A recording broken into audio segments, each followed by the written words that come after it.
Dr. Shanza Nazish from Pearls of Pediatrics. Yesterday we have discussed about the history of presenting complaint. Today I am going to tell you, I'm just going to give you the brief review.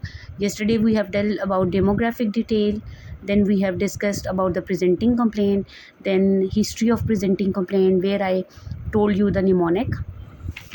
Now we are going to discuss the history of actual disease. That is the next part of history taking. So the history of actual disease, जैसा कि कल भी मैंने आपको बताया था कि अगर आपके पास पेशेंट की प्रेजेंटिंग कंप्लेंट कफ है तो आपने वो निमोनिक याद रखना है, दोस्त प्यारा, जिसमें आपने उसकी ड्यूरेशन, ऑनसेट, मतलब उसी सिम्टम से रिलेटेड सारी चीज़ों को रूल आउट करना है। और फिर जो उस सिम्टम से रिलेटेड एसोसिएटेड में जो हमने डीडीज़ कहा था कि जो आपने बनाए हैं, लाइक अगर कफ है तो टीबी है, फ्रेंजाइटिस है, साइनोसाइटिस की वजह से है कफ, किस वजह से, तो उसको रूल आउट करने के लिए आपने फिर एक्चुअल डायग्नोसिस की तरफ जाना है। लाइक अगर किसी पेशेंट को टीबी था तो आपने फिर उसकी पूरी हिस्ट्री लेनी है, उसके लिए भी आपने दोस्त प्यारा सारी मतलब पूछना है, कितने ड्यूरेशन से है, कितना ऑनसेट था, ठीक है, स्वेरिटी क्या थी, कफ किस टाइम पे, मतलब ज़्यादा किस टाइम। उसमें आपने एक चीज़ तो ये लाजमी बतानी होगी कि व्हेन फर्स्ट डायग्नोस्ड, पहली दफ़ा कब डायग्नोस्ड हुआ था। और इसमें ना आपने एक निमोनिक याद रखना है, चैम्प, ECHAMP। चैम्प सी से इटियोलॉजी, मतलब जो भी एक्चुअल डायग्नोसिस है उसकी जो इटियोलॉजी थी, जो कॉज थी, उसको आपने रूल आउट करना है।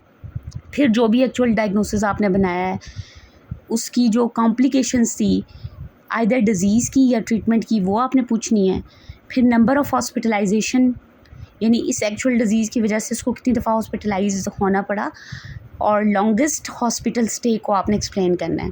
Then you have to tell the activity, मतलब कि इस बीमारी की वजह से उस बच्चे को की कौन कौन सी एक्टिविटी पे फ़र्क पड़ा है, यानी पहले वो करता था। इसके लिए मैंने निमोनिक याद रखा है death, D for dressing, E for eating, A से एक्टिविटी, T से टीथिंग और H से हाइजीन। यानी ये काम, क्या वो अपने कपड़े चेंज कर सकता है, क्या वो खा सकता है, क्या वो डेली एक्टिविटी कर सकता है, दांत साफ़ कर सकता है, अपनी सफाई का खास ख्याल रख सकता है, या घर वालों को हेल्प लेनी पड़ती है उसकी।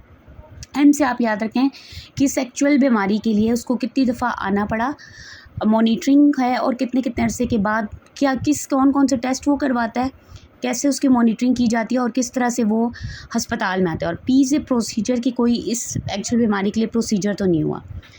इसके बाद जो नेक्स्ट है वो आपके पास है पैफ बाइंड के नाम से निमोनिक याद रखा है।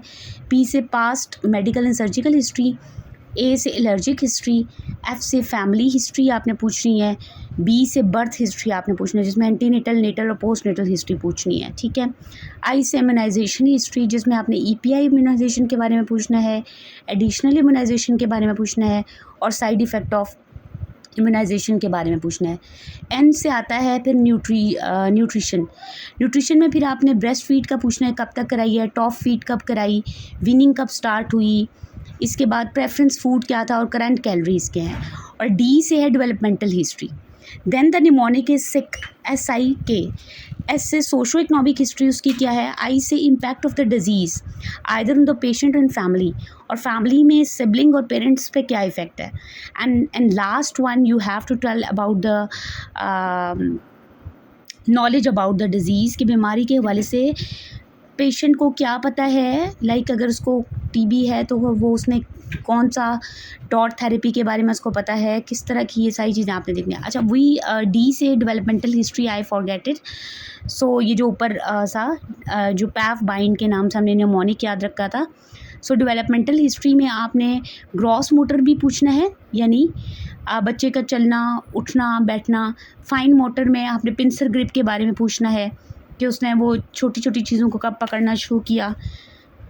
सोशल में सोशल स्माइल आ जाती है, स्पीच जो है वो फिर लैंग्वेज के बारे में आ जाता है, और विजन, ये सारे डेवलपमेंटल उसमें आते हैं, ठीक है। तो होपफुली आज की क्लास के लिए ये काफ़ी है।